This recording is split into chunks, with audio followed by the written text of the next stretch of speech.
It's week 5, and this week was actually kind of difficult for me because I actually had to think hard about the questions. It was difficult for me to come up with the answers I felt were correct to these questions, or to these parts, I should say. I didn't really know how to put the words I was thinking together, if that makes sense. But after much thought and hard work on determining these answers,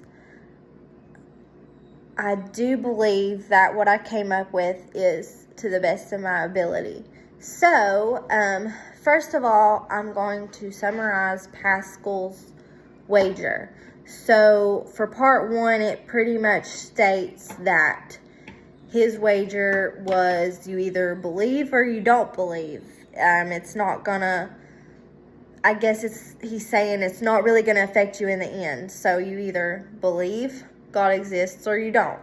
So he's stating to wager yourself to believe or to not believe. He's stating that people will wager with their life to believe if God exists or not. And people make their own choices to do so. That's pretty much what I took away from what his wager was about, what he was stating. And then we also have Alan Woods. So Woods' argument was kind of a contemporary argument. He's a contemporary philosopher. So that would be his evidentialist principle, would be the contemporary philosopher. He's stating that you either have physical evidence or philosophical evidence to believe in God, which there is evidence, I do believe. He had 2 different regards. He had the self-regard and what he stated as the other regard. So for the self-regard is within rational capacities. You want to pursue the truth, what's true, what's real, what you can find evidence on.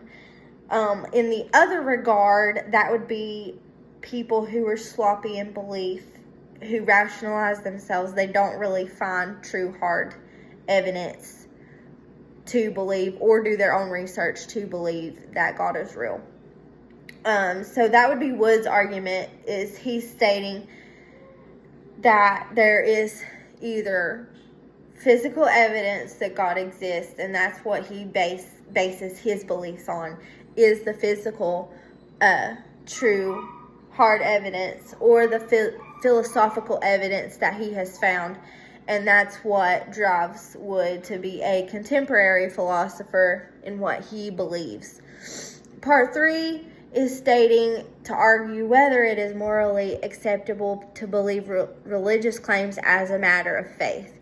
So this question was probably the most confusing to me. I'm guessing that it means believing in God based off evidence. So I'm going to say that it is morally acceptable to believe religious claims as a matter of faith, because we have the Bible, we have that evidence there that proves the existence of God. So that is my answer to that question, is stating that it is morally acceptable to believe religious claims as a matter of faith. So part 4 was also interesting to me too. It made me really think about my answer.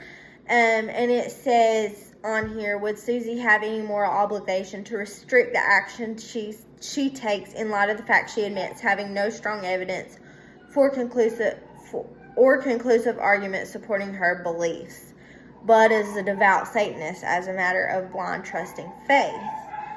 So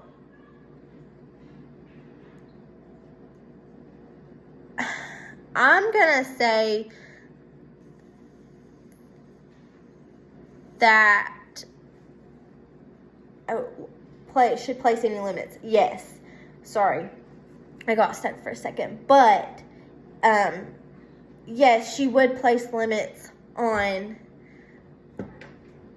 what she does based on what she believes. I do believe that people who do believe in God will act a certain way morally based on their beliefs. So Susie has a right to act morally or restrict actions she takes based on her beliefs. And that's the same with people who believe in God, that they do restrict their actions accordingly and morally based on their beliefs. So this week was kind of difficult for me, but I think I answered them to the best of my ability. So thank you.